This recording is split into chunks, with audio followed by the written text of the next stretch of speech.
FM Lifeline, Lifeline, Lifeline। आज के FM lifeline कार्यक्रम में श्रोताओं हमारे विशेष मेहमान हैं doctor Vikas Medhi, professor department of pharmacology PGI Chandigarh. श्रोताओं, आज हम डॉक्टर साहब से बहुत सी जानकारी लेंगे कि जब हम कोई दवाई लेते हैं तो कितनी दवाई लेनी चाहिए, क्या उसकी डोज है, अगर हम पूरी डोज दवाई की नहीं लेते तो किस तरह वो दवाई हमें नुकसान पहुंचा सकती है, फिर एक दवाई के क्या साइड इफ़ेक्ट्स हो सकते हैं और कितनी देर तक अगर हम दवाई लेंगे तो उसका पूरा लाभ हमें मिल सकता है। इन्हीं सब विषयों पर हम डॉक्टर साहब से बात करेंगे। डॉक्टर मेधी, आपका कार्यक्रम में बहुत बहुत स्वागत है। Thank you sir. सबसे पहले मैं आपसे यही सवाल पूछूंगा कि हमारी जनता में आम तौर पे हम सभी में एक फीलिंग है कि जो एलोपैथिक मेडिसिन हैं उनके साइड इफ़ेक्ट्स बहुत होते हैं। इस पे थोड़ी रोशनी डालिए कि ऐसा हमारा सोच क्यों है। एक बात सही है कि जो भी हम मेडिसिन लेते हैं, एक तो बेनिफिट होता है। हम इसको ऐसे बोलते हैं कि जैसे कॉइन है, एक साइड बेनिफिट है, एक साइड एडवर्स इफेक्ट हो सकता है। तो हम जब भी मेडिसिन प्रेस्क्रिप्शन देते हैं तो उसमें हम ये ध्यान रखना है कि कितना दिन तक लेना है, कौन सा डोज लेना है और रेगुलरली ले रहे हैं कि नहीं। तो अगर वो मेंटेन करते हैं तो उसमें क्या होगा कि कोई भी साइड इफ़ेक्ट कम होने का, और कोई भी अगर साइड इफ़ेक्ट होता भी कि वो उसको ध्यान रखना कि आप इमीडिएटली डॉक्टर को इन्फॉर्म करें और उसका मैनेजमेंट उसको प्रिवेंट किया जाता है। ये है। तो क्या डॉक्टर साहब, जब एक दवाई प्रिस्क्राइब की जाती है तो उस समय क्या पेशेंट को बता दिया जाता है कि इस दवाई के क्या साइड इफ़ेक्ट्स होंगे और क्या बेनिफिट्स होंगे, और दोनों का तोल किया जाए कि अगर बेनिफिट्स ज़्यादा हैं तो थोड़े बहुत साइड इफ़ेक्ट तो इंसान को टॉलरेट करने ही चाहिए? उसमें ऐसा है कि जब ये प्रेस्क्रिप्शन देते हैं तो डिटेल में बता दिया जाता है कि ये मेडिसिन, जैसे मैं एग्जांपल लेता हूँ एस्प्रिन अगर गलती से कोई खाली पेट ले लेते हैं तो डेफिनेटली उसको गैस्ट्राइटिस हो सकता है, पेट में दर्द। तो इसलिए उनको ये बोलता है कि आप खाली पेट मत खाओ, वो खाना और कुछ खाने के बाद ही आपको लेना है, सो दैट ये जो प्रॉब्लम है उसको प्रिवेंट किया जाता है। डॉक्टर साहब, हमारे श्रोता ऑनलाइन हैं, हम उनसे बात करेंगे। मैं खन्ना से गोपाल मेहता बोल रहा हूँ। गोपाल मेहता जी, आपका कार्यक्रम FM लाइफलाइन में बहुत बहुत स्वागत है। आज हमारे स्टूडियो में हैं doctor Vikas Medhi, professor department of pharmacology PGI Chandigarh. Doctor साहब नमस्कार जी। नमस्कार जी मेहता जी। डॉक्टर साहब, मैं जानना ये चाहता था कि जिस तरह से आजकल मेडिकल फैसिलिटी जो है ना, वो मतलब एक आम आदमी के हाथों से इतनी महंगी हो गई है कि हाथों से ये फैसिलिटी निकलती जा रही है। जैसे आपके प्रोग्राम का था ना कि जैसे हम अपने आप मर्जी से दवाई ले लेते हैं, डॉक्टर के पास नहीं जाते हैं, तो लेकिन एक आम इंसान क्या करे, इतना महंगी मेडिसिन हो गई है, डॉक्टर की फीस इतनी महंगी हो गई है, तो उसके बारे में आप मुझे कोई गाइडेंस करें। ये आपने जैसे देखा कि हम लोग के पास प्राइमरी हेल्थ सेंटर है, सेकेंडरी हेल्थ सेंटर है, टर्शियरी केयर सेंटर है गवर्नमेंट फैसिलिटीज़ में, और काफ़ी सारा मेडिसिन गवर्नमेंट फ्री देते हैं और काफ़ी सारा स्कीम भी है। तो आप उनको अवेल कर सकते हो कि हर जगह पे प्राइमरी हेल्थ सेंटर है, तो उसमें अगर जाएंगे तो एक तो आपका इलाज अच्छी तरह से हो जाएगा, और जब भी ज़रूरत पड़ेगा सेकेंडरी और टर्शियरी केयर जा सकते हैं। तो लोगों के पास अवेयरनेस नहीं है शायद, इसलिए तो आप उसको मोटिवेट कर सकते हो कि आप हेल्थ सेंटर जाओ, प्राइमरी और सेकेंडरी। हम तो डॉक्टर साहब कर सकते हैं, लेकिन गवर्नमेंट की ओर से भी कोई ऐसी वो आनी चाहिए कि लोगों को इस बारे में ज़्यादा से ज़्यादा बता सकें, जागरूक हो सकें लोग। हाँ, ये बात सही है कि मतलब जानकारी होना चाहिए। हर जगह पे हेल्थ सेंटर्स है, उसमें जाना चाहिए, गवर्नमेंट सेंटर्स में। गोपाल जी, ये जो हम कार्यक्रम कर रहे हैं इसीलिए कर रहे हैं ताकि हम लोगों को जागरूक कर सकें कि सरकार द्वारा दी जा रही सहूलतों का वो पूरी तरह से लाभ उठाएं। आप जब भी मेडिसिन खरीदते हो और डॉक्टर के पास जब जाते हो, प्रेस्क्रिप्शन जब देते हैं, तो आप 2 मिनट लेके पूछ लो कि आप बता दो कि ये मेडिसिन कितना डोज और कितना बार लेना है, और खाना खाने से पहले लेना है कि खाने के बाद लेना है। ये सारा चीज़ आप अगर पहले से क्लियर कर लेते हो, और कितना दिन तक लेना है, तो वो सही रहेगा। गोपाल जी, कार्यक्रम में फ़ोन करने के लिए आपका बहुत बहुत शुक्रिया। डॉक्टर साहब, और कौन कौन सी ऐसी मेडिसिन हैं जो कि जनरली हम लेते हैं, जैसे कि एंटीबायोटिक्स, हम कुछ ना कुछ जुकाम हुआ, खांसी हुई, कुछ बुखार हुआ तो डॉक्टर्स कई बार एंटीबायोटिक्स प्रिस्क्राइब करते हैं, तो उसमें कई बार कहते हैं कि भूख नहीं लगती, पेट गड़बड़ हो जाता है, ऐसे छोटे छोटे साइड इफ़ेक्ट्स होते हैं, उसको किस तरह प्रिवेंट किया जाता है? उसमें यह है कि उसमें ज़्यादा प्रॉब्लम नहीं है और उसमें ज़्यादा इसको सीरियसली भी नहीं लेना चाहिए, क्योंकि ये जो टेम्पररी है, सो ऑटोमेटिकली एक बार आप जब भी मेडिसिन कंप्लीट करते हो automatically it come back to normal. So इसलिए इतना ज़्यादा प्रॉब्लम नहीं है टेम्पररी। सो हम कोई भी जैसे साइड इफ़ेक्ट बोलते हैं जिसको टाइप ए बोलते हैं, टाइप ए मतलब हमें पता है कि उस मेडिसिन से क्या क्या साइड इफ़ेक्ट हो सकता है, तो हमें पहले ही बता दिया जाता है कि अगर ऐसा होता है तो आप हमें इन्फॉर्म कर दीजिए और ये स्टेप लेना चाहिए मैनेजमेंट के लिए। तो उसमें कोई घबराने वाली बात नहीं है, तो ऑटोमेटिकली वो ठीक हो जाएगा। आपने अभी कहा टाइप ए, तो इसमें और भी टाइप्स हैं क्या डॉक्टर? यहाँ बहुत सारा टाइप है। टाइप ए जो मैंने जैसे एग्जांपल दिया, एस्प्रिन में गैस्ट्राइटिस हो सकता है ना, तो ऐसे टाइप बी भी होता है। टाइप बी हमेशा एक थोड़ा सा सीरियस होता है और कोई मेडिसिन जैसे कॉन्टिन्यूसली यूज करते हैं उसको टाइप सी बोलते हैं। बहुत दिन यूज करने के बाद क्यूमुलेटिव इफेक्ट हो सकता है और कुछ जैसे साइड इफेक्ट होता है थोड़ा डिलेड होता है। तो जैसे ट्रीटमेंट शुरू होता है डी टाइप होता है, डिलेड होता है, और कुछ एडवर्स इफेक्ट हो सकता है कि आप जैसे ट्रीटमेंट को बंद करते हैं तो ई टाइप होता है, एंड ऑफ थेरापी। और कुछ होता है कि मेडिसिन दे दिया जाता है लेकिन अगर वो काम नहीं करेगा, failure to therapy is also considered to be adverse drug reaction. But हमेशा थोड़ा सा इंपॉर्टेंट चीज़ है कि जो टाइप बी है, टाइप बी जो सीरियस एडवर्स इवेंट बोलते हैं, उसमें ध्यान देना होता है। डॉक्टर साहब, जब आपने एडवर्स इफेक्ट्स की बात की तो मेरे जहन में एकदम बात आई कि इम्यूनाइजेशन के बाद जो एडवर्स इफेक्ट्स होते हैं, और आजकल ख़ास तौर पर कुछ लोग ऐसे हैं जो कि कोविड का वैक्सीन नहीं लगवा रहे केवल इसलिए कि कुछ साइड इफ़ेक्ट्स होते हैं, थोड़ा सा बुखार होता है, बदन दर्द होता है, तो इसके बारे में समझाइए। जैसे हमने बात किया था कि कुछ एडवर्स इफेक्ट है जो टॉलरेबल है। सो जैसे अगर बुखार हो जाता है तो 1 और 2 दिन का, but it is automatically become all right, so there is no problem. So everybody is accepted. हम लोग खुद ही लिया है और सबको एनकरेज किया कि लेना चाहिए, because we have only way to do it is vaccination, mass vaccination. इसका मतलब ये हुआ कि जैसे इस वैक्सीनेशन का एडवर्स इफेक्ट्स कम है, पॉजिटिव इफेक्ट ज़्यादा है, पॉजिटिव इफेक्ट ज़्यादा है। हमेशा बैलेंस रखते हैं कि कितना बेनिफिट है, कितना मतलब रिस्क है। तो एज ए प्रोफेशनल हम ये देखते हैं कि कैसे मिनिमाइज किया जाता है। डॉक्टर साहब, यहाँ मुझे खास तौर पर लोगों को, क्योंकि आजकल जो समय है हम चाहते हैं कि 75 करोड़ से ज़्यादा लोग वैक्सीनेट हो गए हैं कोविड से, और जो रह गए हैं वो भी वैक्सीनेशन लगवाएं। उनको आप थोड़ा बताइए कि क्या क्या एडवर्स इफेक्ट्स हो सकते हैं और क्या क्या पॉजिटिव इफेक्ट्स हैं। नहीं, पॉजिटिव इफेक्ट है तो आपको एक प्रोटेक्शन मिलता है, ठीक है ना। कोई भी वायरल इन्फेक्शन से, जैसे पर्टिकुलर आप कोरोना का ले लो, और बाकी जो मिनिमल साइड इफेक्ट है, जो टॉलरेबल साइड इफेक्ट है, बुखार है, बॉडी एक है, so these are temporary, so it will go within 1 and 2 days। और नॉर्मली जब भी वैक्सीनेशन लेते हैं आपको पैरासीटामोल दिया जाता है so that it can be reduce, so it is automatically all right. Doctor साहब, दूसरा मैं हमारे श्रोताओं को बताइए कि कोविड के वैक्सीन में जो अंतर रखा गया है पहली डोज में और दूसरी डोज में, उसका क्या बेनिफिट है? उसका बेनिफिट है कि कितना दिन में एंटीबॉडी टाइटर इंक्रीज होता है जो प्रोटेक्शन लेवल देते हैं। सो जैसे पर्टिकुलर वैक्सीन में 28 डेज है, कोई वैक्सीन में 12 वीक्स है। सो अकॉर्डिंगली जो अर्ली फेज करते हैं क्लिनिकल ट्रायल, उसके बेस पे उसको शेड्यूल करते हैं।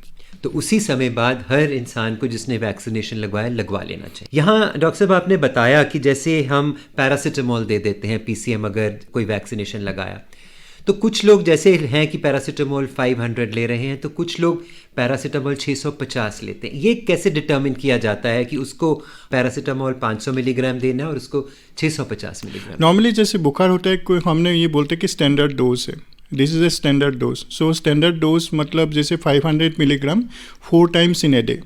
सो इसका बेसिस ये है कि जैसे पैरासीटामोल 500 मिलीग्राम आप लेते हो, उसका इफेक्ट जो असर है वो 6 घंटा तक रहता है, तो उसको हम हाफ लाइफ बोलते हैं।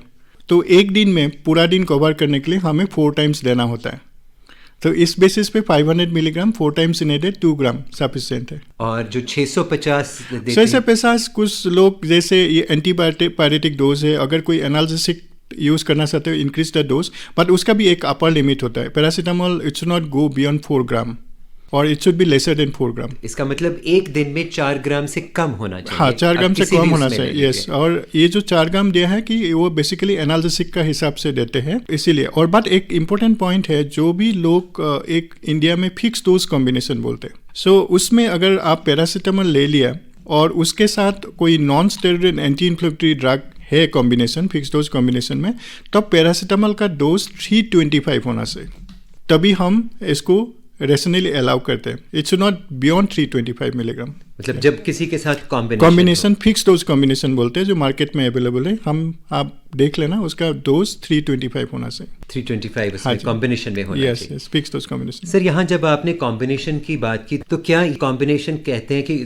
संसार भर में कई देशों में बैन है ये मेडिसिन, क्या हिंदुस्तान में भी ऐसा है? हाँ, हिंदुस्तान में भी ऐसा है कि जो भी कॉम्बिनेशन रेशनल नहीं है, जो इरेशनल कॉम्बिनेशन है, वो ऑलरेडी जो रेगुलेटर है, drug controller general of India, उन्होंने ऑलरेडी बैन लिस्ट को रिलीज़ कर दिया है, और जो भी रेशनल है वो मार्केट में अवेलेबल है। Fix dose combination WHO also encourage करते हैं, जैसे मलेरिया का है, ट्यूबरकुलोसिस का है, लेप्रोसी का है, और आजकल हाइपरटेंशन में। So several condition we encourage to use FDC, the reason behind को रेजिस्टेंट को कॉम्बैट करने के लिए। तो बहुत ज़रूरी है कि जब भी ऐसे मेडिसिन लेना है तो किसी डॉक्टर की प्रिस्क्रिप्शन से ही लिया जाए, ताकि ओनली अ डॉक्टर नोज कि किस कॉम्बिनेशन को कहाँ देना है। इंडिया में प्रॉब्लम है कि आप कोई फार्मेसी में जाके ले लेते हैं, उसको हम सेल्फ प्रेस्क्रिप्शन बोलते हैं, तो उसके वजह से काफ़ी सारा प्रॉब्लम है। अभी जैसे आपने बताया कि हमने काफ़ी बार डिस्कस किया कि एंटीबायोटिक रेजिस्टेंस है और बाकी जो मेडिसिन का रेजिस्टेंस है, it is because of self prescription. तो उसको बंद किया जाता है, वो ठीक रहेगा। और आपको भी जो भी कंज्यूमर्स है उनको अंडरस्टैंडिंग होना चाहिए कि सेल्फ प्रेस्क्रिप्शन नहीं करना चाहिए, क्योंकि हर लोगों को हर चीज़ का जानकारी नहीं होता है। तो इसीलिए डॉक्टर के पास जाके जो सलाह दे सकते हैं कि कितना दिन तक लेना है, क्या डोज लेना है और कितना बार लेना है, और उसके साथ क्या क्या खाना है। क्योंकि एक चीज़ और ध्यान देना चाहिए कि जो डाइटरी कंपोनेंट है, जैसे ग्रेप फ्रूट जूस, वो काफ़ी सारे एंजाइम इंड्यूसर है, तो उसमें हो सकता है इफेक्ट नहीं रहेगा, तो इसलिए वो सारा चीज़ भी ध्यान देना है। तो बहुत ज़रूरी है कि एक डॉक्टर से ही पूछा जाए, हाँ जी, कि कौन सा मेडिसिन लेना है, उसके साथ कौन सा डाइट आप ले सकते हैं। हाँ जी। हम अभी जिक्र कर रहे थे सेल्फ मेडिकेशन की। यहाँ मुझे लगता है कि कई बार हम बीमार होते हैं, डॉक्टर के पास गए, उन्होंने हमें कुछ एंटीबायोटिक सजेस्ट की, नेक्स्ट टाइम 2, 4, 8 महीने बाद फिर हमें वही, और हम डॉक्टर के पास नहीं गए, सीधा मेडिकल स्टोर पर गए और वो दवाई ली और वो खा ली, मालूम नहीं किस डोज में खाई है। तो इस स्थिति में क्या नुकसान हो सकता है एक एंटीबायोटिक डोज का? ये तो एक कंसर्न है। आप अगर देखो बाकी जो क्रॉनिक डिजीज़ है, अल्जाइमर्स, पार्किंसनिज्म, उनका नया मेडिसिन हर मंथ और 2 मंथ 3 मंथ में आते हैं। अगर आप एंटीबायोटिक देखो कि नया पाइपलाइन में बहुत कम मेडिसिन है एंटीबायोटिक, है भी कंसर्न कि ये एंटीबायोटिक मोस्टली डेवलपिंग नेशन में यूज़ करते हैं, जैसे countries like India and Africa. तो जैसे आप जुडिशियसली इसको यूज़ नहीं करते हो, तो जो एक रेजिस्टेंट डेवलप हो रहा है, इट इज़ नॉट इफेक्टिव। तो ये इसके लिए वजह से हो रहा है। जैसे मैं एक एग्जांपल लेते हैं, एमीबाइसिस में डॉक्टर मेट्रोनिडाजोल देते हैं और वो दिन में 3 बार खाना का पड़ता है 7 दिन तक। तो नॉर्मली क्या होता है कि एक दिन ले लिया, second day, third day it become all right. तो पेशेंट जो कंज्यूमर है सोचते हैं मैं तो ठीक हो गया, मैं क्यों कंटिन्यू करूं, और उसके वजह से we call it as a compliance. अगर कॉम्प्लाइंस ठीक नहीं है तो एंटीबायोटिक रेजिस्टेंस डेवलप हो जाएगा। जितना भी सेल्फ मेडिकेशन है, हमें देखना कि आपने डोज एडिक्वेटली लिया कि नहीं। वी कॉल इट सब थेरेपेटिक। अगर सब थेरेपेटिक डोज लेते हैं तो वो भी चांसेस है कि रेजिस्टेंस हो जाएगा। तो ये बहुत कंसर्न है। इसीलिए हमने एक गवर्नमेंट ऑफ इंडिया का एक प्रोग्राम शुरू किया, पैन इंडिया प्रोग्राम। तो हमने सोचा कि अगर हम इसका अवेयरनेस करते हैं अमॉन्ग द स्कूल चिल्ड्रन, क्योंकि they are the budding people, scientist और डॉक्टर्स, सो उनके जरिए ग्रुप डिस्कशन और लेक्चर के जरिए, so that they can also educate the family members. Sir, इस प्रोग्राम के बारे में थोड़ा बताइए कि ये क्या प्रोग्राम है और किस तरह आप इस प्रोग्राम से रिजल्ट्स आने वाले समय में एक्सपेक्ट कर रहे हैं? अभी तो कोविड के वजह से हम ऑनलाइन कोर्सेज शुरू किया है डिफरेंट स्कूल में। हमने पूरा इंडिया का अलग अलग जोन्स में, जैसे ईस्ट जोन है, नॉर्थ ईस्ट जोन है, साउथ जोन है, तो उसका सारा लिस्ट ऑफ स्कूल का लिस्ट बना लिया कि कितना प्राइवेट स्कूल है, कितना गवर्नमेंट स्कूल है। तो उनको online we are having one way lectures and a discussion. So उनका भी जो क्वेश्चन है, क्वेरीज है, तो ये सारा हम एड्रेस कर रहे हैं, so that they can also, like if we tell the teachers that these are the problem, these are the mechanism of resistance, और उसको कैसे कम किया जाता है। तो टीचर्स भी बाकी स्टूडेंट को बोल सकते हैं और स्टूडेंट भी बाकी फैमिली मेम्बर को बोल सकते हैं। So this is going to create awareness among whole pan India. So that is what we are doing. Doctor साहब बहुत बढ़िया है, क्योंकि स्कूल गोइंग जो एज है उसी में बच्चों में ज़्यादा इंक्विजिटिवनेस होती है, हाँ जी। और जानने की इच्छा होती है, और नए नए सवाल उभर के आते हैं। एज वी ग्रो हम थोड़ा स्टैगनेंट हो जाते हैं हाँ अपने जी, थॉट में। हाँ जी। तो आप कब से डॉक्टर साहब ये प्रोग्राम चला रहे हैं? ये हमने शुरू किया है बिकॉज ऑफ कोविड, थोड़ा सा स्लो डाउन हो गया था, बट हमने ऑनलाइन प्रोग्राम शुरू किया। अभी जैसे ओपन अप होगा we are going to do physically. So it's a different media, like we have a poster so that student can read the poster and what are the question they comes to their mind, तो वो discuss कर सकते हैं, वो lecture के जरिए ये कर सकते हैं। ये तो हुआ डॉक्टर साहब कि हम किस तरह ये जो आपका प्रोग्राम चल रहा है। अब मैं देख रहा था कि 17 सितंबर से एक पेशेंट सेफ्टी वीक विश्व भर में मनाया जाता हाँ है। जी, हाँ जी। इसके बारे में भी बताइए कि ये पेशेंट सेफ्टी वीक क्या है और इसका क्या उद्देश्य है? आपने जैसे सही बताया कि WHO जो एक सेलिब्रेट करते हैं कि पेशेंट सेफ्टी वीक 17 सितंबर से, और हमें जैसे आपको पता है कि we have a government of India की तरफ से फार्माकोविजिलेंस प्रोग्राम ऑफ इंडिया है, उसको हम PVPI बोलते हैं। तो उसका मैंडेट ये है कि जितना भी मेडिसिन मार्केट में है हम कंटिन्यूसली इसको मॉनिटर करते हैं। जैसे कोई मेडिसिन आज इंट्रोड्यूस कर देते हैं तो वो कंपनी एक मार्केटिंग ऑथोराइज होल्डर इस्टेब्लिश करते हैं। उसके बाद वो उनको जितना भी ADR है, एडवर्स ड्रग रिएक्शन, उसको कलेक्ट करना पड़ता है। बिकॉज इंडिया में क्या होता है कि from today if you introduce the medicine till 4 years you call it a new drug. तो आप जैसे मेडिसिन खरीदते हो, मैं ये जानकारी देना चाहता हूँ कंज्यूमर्स को कि आप जब भी मेडिसिन खरीदते हो एक छोटा सा पीस ऑफ पेपर रहता है अंदर, उसको पैकेज इंसर्ट बोलते हैं। तो अगर किस में होता है कि इस प्रोडक्ट के बारे में हमें डिटेल बताइए तो आप पैकेज इंसर्ट पढ़ लेना, जो जितना भी ये डाटा होता है उसमें इनकॉर्पोरेट किया जाता है। तो एक तो है कि इसको पीरियडिक सेफ्टी अपडेट रिपोर्ट बोलते हैं, ये हर 6 महीना में उनको अपडेट करना पड़ता है 2 साल तक, उसके बाद ईयरली टिल 4 years। लेकिन ड्रग कंट्रोलर का ये पावर रहता है, लेकिन they can ask the data at any time. तो इसके माध्यम से कंटिन्यूस जितना भी प्रोडक्ट है, जैसे लाखों का प्रोडक्ट होगा, एक एक प्रोडक्ट का मॉनिटरिंग होता है, उसको हम स्पॉन्टेनियस ADR मॉनिटरिंग बोलते हैं। डॉक्टर साहब जब आपने कहा कि न्यू ड्रग आता है तो इसका क्या प्रोसीजर है कि मार्केट में आने से पहले उस पर क्या क्या टेस्टिंग की जाती है और किस तरह उसको मार्केट में लॉन्च किया जाता है, ये भी बताइए। जैसे कोई भी मेडिसिन मार्केट में आने से पहले एनिमल टॉक्सिसिटी स्टडी किया जाता है कि जैसे माइस में और रैट में, और उसके बाद हायर एनिमल में जैसे डॉग और मंकीज में। तो उसमें आप देखा होगा कि जो भी मेडिसिन हम 7 to 10 days देते हैं शॉर्ट टर्म, तो उसको हम बोलते हैं कि एक्यूट टॉक्सिसिटी स्टडी करके देखा जाता है। एक एप्लीकेशन देते हैं, 14 days तक इवेलुएट करते हैं। जो भी 15 days to 30 days continuously use करते हैं मिड टर्म, तो उसमें रिपीटेड डोज टॉक्सिसिटी करते हैं। जो भी मेडिसिन आप 6 months से ऊपर देते हो, जैसे रिमोटॉइड आर्थराइटिस हो गया, डायबिटीज़ हो गया, हाइपरटेंशन हो गया, उनका पूरा 2 साल तक टेस्ट करते हैं। क्योंकि जब भी आप 6 महीने से ऊपर करते हो, हमें ये देखना पड़ता है कि ये म्यूटोजेनिसिटी और कार्सिनोजेनिसिटी कर सकते हैं क्या, वो सारा डाटा।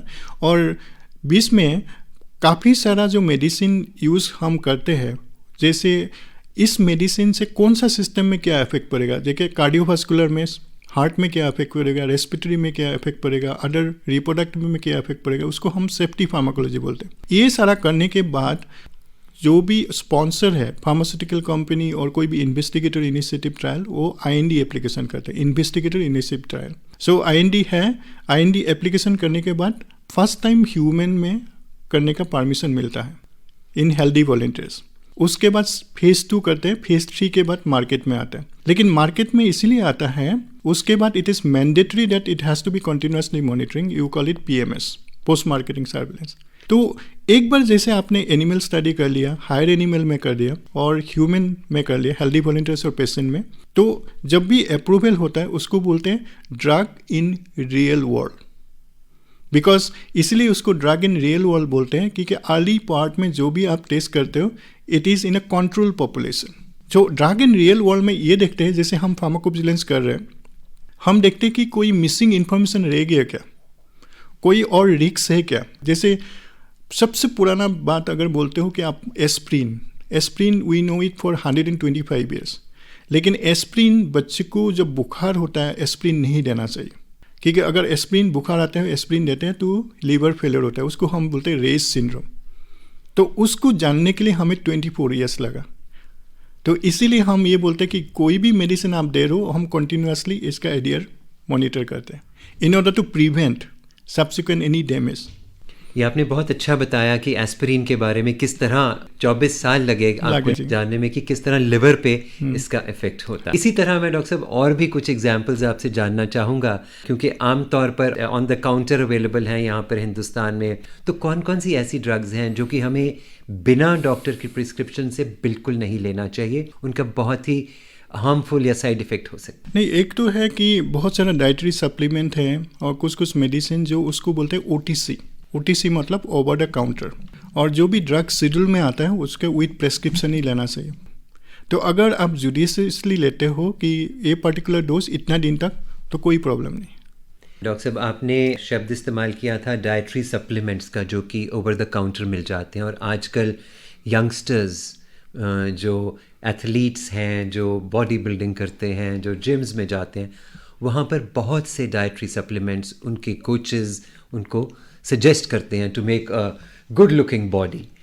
तो इन चीज़ों के बारे में बताइए कि क्या क्या नेगेटिव इफेक्ट्स हो सकते हैं इन डाइटरी सप्लीमेंट्स के साथ। नॉर्मली कोई भी जैसे एंटी डोपिंग ऑर्गेनाइजेशन है, it is nobody certified dietary, particularly in India. But एक चीज़ है कि जो भी रिकमेंडेशन है कि ये डाइटरी सप्लीमेंट लेना है, तो आप जब भी जाते हो, जैसे मैंने बोला कि एक रिसिप्ट होना चाहिए कि कौन सा डाइटरी सप्लीमेंट ले रहे हो, इसका बैच नंबर होना चाहिए। और ट्राई टू अवॉइड, बिकॉज जैसे मैन्युफैक्चरर से डिस्ट्रीब्यूशन फेज में आता है, सो अगर आपको पता है कि सीधा मैन्युफैक्चरिंग टू आउटलेट में आता है, so that will be benefit. Because कोई भी जैसे प्लेयर है, अभी आपने ओलंपिक में देखा है कि बाकी में भी देखा कि हमने बहुत अच्छा किया, ठीक है ना, लेकिन अगर कोई भी प्लेयर अगर एंटी डोपिंग में आ जाता है, it's not a carries a good name. So इसीलिए इसको अवॉइड करने के लिए ये सारा होना है कि उसको बोलते हैं कि एंटी डोपिंग पैनल है हर कंट्रीज़ में, तो वो असेस करते हैं, जो उसका टेस्ट होता है, जैसे यूरिन टेस्ट होता है, ब्लड टेस्ट होता है। सो हम एडुकेट करते हैं, जो भी प्लेयर है उसको एडुकेट करते हैं कि कौन सा मेडिसिन लेना है, कौन सा नहीं लेना है। बिकॉज उसमें भी अगर कोई भी बीमार पड़ जाता है, बीमार पड़ने के बाद कोई मेडिसिन लेते हैं, उसको हम बोलते हैं TUE, थेराप्यूटिक यूज एग्जाम्पशन। सो इमीडिएटली उनको नाडा को, नेशनल एंटी डोपिंग एजेंसी को इन्फॉर्म करना पड़ता है। तो ये प्रोविज़न है। तो हम बहुत सारा अवेयरनेस प्रोग्राम उसका भी करते हैं कि इन ऑर्डर टू कि बहुत सारा लोग गांव से आते हैं, उनको पता नहीं है कि एंटी डोपिंग क्या होता है, डोपिंग क्या होता है, व्हाट डज इट मीन। कि जैसे आपको बताया है कि अगर कोई प्लेयर ले से आता है और कोई प्लेयर चंडीगढ़ से है, तो आजकल एक प्रोविज़न है बायोलॉजिकल पासपोर्ट, वो भी मेंटेन होता है। तो ये सारा जानकारी वो NADA organisation, they have a programme all across the India, so they provide this. Sir, इसके बारे में थोड़ा और बताइए कि जैसे आपने एग्जांपल दिया कि एक खिलाड़ी ले से आ रहा है, एक चंडीगढ़ से आ रहा है, इसको किस तरह आप डिफ्रेंशिएट करेंगे और किस तरह आगे प्रोसीड करेंगे? नॉर्मली कुछ मेडिसिन होता है जो हीमोग्लोबिन लेवल को इंक्रीज करते हैं, जैसे GCSF है, ग्रेनुलोसाइट कॉलोनी स्टिमुलेटिंग फैक्टर्स। सो अगर कोई player granulocyte colony stimulating factor लेते हैं, तो आपको कैसे पता लगेगा? तो आप जब भी हिली एरिया में जाते हो, usually because of like I have given example of Leh which is around 18,000 feet, right. So उसमें हीमोग्लोबिन लेवल यूजुअली हाई होता है। So how do differentiate? So पूरा हीमोग्लोबिन हीमोटोलॉजिकल पैरामीटर मेंटेन होता है, उसको बायोलॉजिकल पासपोर्ट बोलते हैं। Otherwise every year world anti doping agency they release the list of medicine which is prohibited in the sports. So one list during the participation, other not during the participation. So they have to know कि इसलिए एक ये भी है, many countries they have a app। जैसे आप medicine लेने जाते हो, जैसे आप बोला पैरासीटामोल, लेकिन बहुत सारा ट्रेड नेम होता है, ब्रांड नेम होता है, तो उनको पता नहीं फार्माकोलॉजिकल नेम क्या है। तो इसलिए उनको बोला कि आप इसमें ऐप में डाल दे इसका, जैसे रेड आता है, you get to know that you should not take that medicine. That means it is prohibited in sport. So if it is coming green, then you can take it. But if it is required, it is justified, अगर कोई बीमार पड़ता है, आपको medicine और treatment तो करना ही पड़ेगा। Everybody has a right to get the management. So in that situation, there is a scope of TU, therapeutic use exemption. So they have to immediately inform, it will be approved by therapeutic use exemption committee. Doctor Mehdi, हम बात कर रहे थे sports में और medicine किस तरह ध्यान रखा जाता है, डोपिंग से किस तरह हमें बचना है। तो आजकल जैसे हमने पहले बताया कि बहुत सारे जिम्नेजियम्स हैं, बहुत सारे स्पोर्ट्स ऑर्गेनाइजेशंस हैं, बहुत सारी जगह हैं जहाँ पे बच्चे एक्सरसाइज के लिए जाते हैं और वहाँ पर उनको कुछ परफॉर्मेंस एनहांसर्स सजेस्ट किए जाते हैं। तो ये परफॉर्मेंस एनहांसर्स क्या हैं बेसिकली? नहीं, ये जो परफॉर्मेंस एनहांसर है, एक्चुअली मुझे ये बताइए, अगर एक 20 इयर्स का बॉय और अ गर्ल 70 kg है, उनको जो फूड मिल रहा है in terms of calorie requirement, suppose 3000 calories है, so calorie from carbohydrate, protein, fat, अगर आप बैलेंस डाइट दे रहे हैं, so why do you need a supplement? That is the first question you have to ask. अगर आप Australia का model लेते हो, ऑस्ट्रेलिया का वेरी गुड मॉडल है, तो दे have A team for assessment, physiotherapist है, डॉक्टर है, डाइटिशियन है, सो इंडिविजुअली सबको असेस करते हैं, उनका कितना रिक्वायरमेंट है, उसका जो they are playing in what capacity, how much energy is required, उसके बाद रिकमेंड करते हैं। So basic question in India में हम जब भी करते हैं तो हम बोलते हैं कि आप just you assess yourself, you are having a breakfast with milk, banana, everything you are taking, you are having a lunch, dinner, why do need a extra calorie? Second thing is, we have to make sure कि it should not be contaminated. Many times they got caught because it is contaminated. You never get to know. Packaging is very good. That is why I said that it should coming from manufacturer to outlet directly in order to prevent that. At least they have a receipt that they have brought. What is the batch number? और आजकल बहुत प्रचलित है कि खासतौर youngsters में कि protein supplements लेने चाहिए to have a stronger body, to be good in sports, to be active. इसके बारे में भी बताइए। जैसे अभी हम बात कर रहे थे कि क्या वास्तव में सप्लीमेंट्स की ज़रूरत है, तो इन प्रोटीन सप्लीमेंट्स का क्या रोल है? जैसे मैंने बताया कि बॉडी का जो एडुकेट कैलोरी रिक्वायरमेंट है, so it is a balance diet, you have a calorie from carbohydrate, protein and fat. So if you take a extra protein, whether it is required or not, it is not required if you are taking a balanced diet. And जो भी मेहनत है वो exercise की तरफ से आता है, it's not from the exogenous. So we have to believe that we have to work hard, और कंट्री के लिए अगर कुछ करना है तो मेहनत तो करना ही पड़ेगा। So it is not like performing enhancing, so that concept is already gone. So आप अगर एग्जाम्पल लेते हैं, एक 22 साल का बच्चे को मायोकार्डियल इन्फेक्शन होता है, क्यों होता है? So if you use excessive steroid, definitely it is going to harm. So we have to think of a long-term consequences, because you know the health अगर ठीक है, everything is okay. So we have to train them, we have to educate them, create an awareness. So it is not that short-term benefit. You have to think of a long-term also. Doctor साहब, अभी आपने बात में बताया कि steroids के usage में यहाँ पर लोगों में आमतौर होता है कि अगर डॉक्टर ने कुछ स्टेरॉइड्स प्रिस्क्राइब भी किए हैं तो लोगों में एक भय है कि हाँ डॉक्टर ने स्टीरॉइड्स लिए हैं, बहुत देर नहीं, वो स्टीरॉइड्स की पूरी डोज ना लेते हुए उसको आधा छोड़ देते हैं। उस स्थिति में क्या नुकसान हो सकता है? नहीं, जब भी स्टेरॉइड कोई भी कंडीशन में यूज़ करते हैं फिजिशियन, तो उसका एक डोज स्टार्ट करते हैं और उसको टेपरिंग करते हैं। टेपरिंग करते हैं मतलब उसको टेल ऑफ करना पड़ता है, धीमे धीमे टेल ऑफ करते हैं, तभी उसका जो एडवर्स इफेक्ट है वो नहीं होता है। डॉक्टर विकास मेधी, कार्यक्रम के आखिर में आप हमारे सुनने वालों को क्या संदेश देना चाहेंगे? मैं ये संदेश देना चाहता हूँ, जैसे मिस्टर मेहता ने एक क्वेश्चन पूछा है कि लोगों को अवेयरनेस नहीं है कि कौन सी हॉस्पिटल जाना है। गवर्नमेंट हैज़ ए फैसिलिटीज़, जैसे मैंने बताया, प्राइमरी, सेकेंडरी, टर्सरी केयर। सो बहुत सारा स्कीम है, उनको अवेल करना चाहिए। और जो भी मेडिसिन लेते हैं, बिकॉज बेसिकली प्रॉब्लम हम लोग का ये है कि मेडिसिन ले लेते हैं विदाउट सुपरविजन, और मेडिसिन को ठीक से रखते भी नहीं है घर में। जो भी अनवांटेड प्लेस है वहाँ पे पड़ा, जस्ट गिव द रेस्पेक्ट, एक बॉक्स में रखिए और एक आइडेंटिफाई करके रखिए, नोट करके कि कौन सा मेडिसिन है, कब एक्सपायरी है। सो जुडिशियसली अगर आपका मन में ये होना चाहिए लेमन दैट आपने कौन सा मेडिसिन लेना है, कितना डोज लेना है, कितना दिन तक लेना है। जो मेडिसिन हम लेते हैं उसको प्रॉपर रिस्पेक्ट देना चाहिए, और उसको सही से लेना चाहिए। डॉक्टर विकास मेधी, आप हमारे स्टूडियोज़ में आए और आपने हमारे सुनने वालों को इतनी महत्वपूर्ण जानकारी दी, आपका बहुत बहुत शुक्रिया। श्रोताओं, इसी के साथ ही संजीव दोसांझ को कार्यक्रम FM लाइफलाइन यहीं समाप्त करने की इजाज़त दीजिए। इस कार्यक्रम में हमें तकनीकी सहयोग दिया मेरे सहयोगी अरुण बाबा और SK यादव ने। FM Lifeline, Lifeline, Lifeline.